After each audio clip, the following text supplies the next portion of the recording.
For more on this, let's welcome in Ohio Senator John Husted. Busy day, Senator. You got a lot of votes today. Originally, RFK set this morning. Now it's going to be delayed a little bit, but I don't think it changes anything. Do you? No, it won't change anything. He has the votes for confirmation. I know when I met with him recently, I was really impressed about his just commitment to all those Maha moms and making America healthy again by looking at the way that, think about this. We subsidize unhealthy food through programs like SNAP.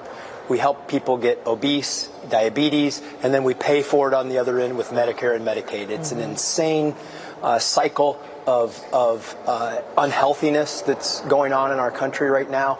And he has a strong voice, a strong following. I think he can create change to make America healthier again, which not only is good for our quality of life, but helps us save money. Just think about the amount of money that gets spent in the American healthcare system, particularly through government. And if we're healthier, we also save money, and that all contributes to making our budget sustainable in this country. Yeah, good point. I do want to move on to Linda McMahon. So I know that you will be in the room for the hearing in just under 2 hours. What are you hoping to hear from her? Well, I think President Trump nominated her because she's tough and she's going to have to take on a tough mission. Think about this. Since the Department of Education was created in 1979, the test scores of American students have continued to go down as compared to our international competitors.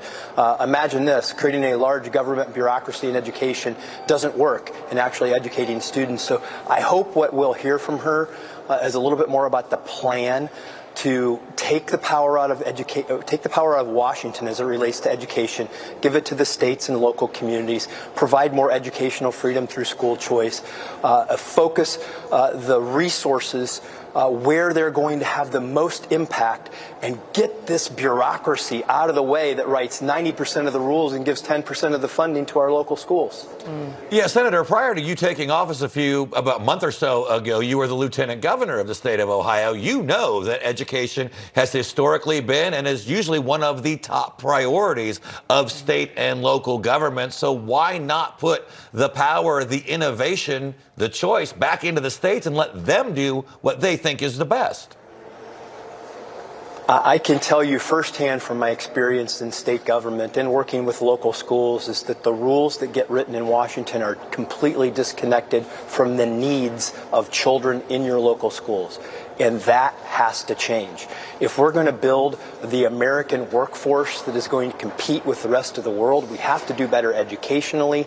That means more school choice. That means more STEM education. That means more career tech and vocational education, helping students find the pathway that best meets their needs. That freedom can only occur at the local level. And when you have so many rules about how you have to run your operations coming out of Washington, that stifles education innovation. That has to change in our country if we want to compete and win.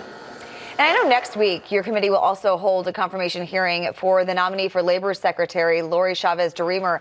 She revealed to the committee that she worked at Planned Parenthood in her early 20s. That came out, and Trump has yet to have a nominee rejected. But will she face problems, in your opinion, with both Democrats and Republicans because of her past? How do you see this going?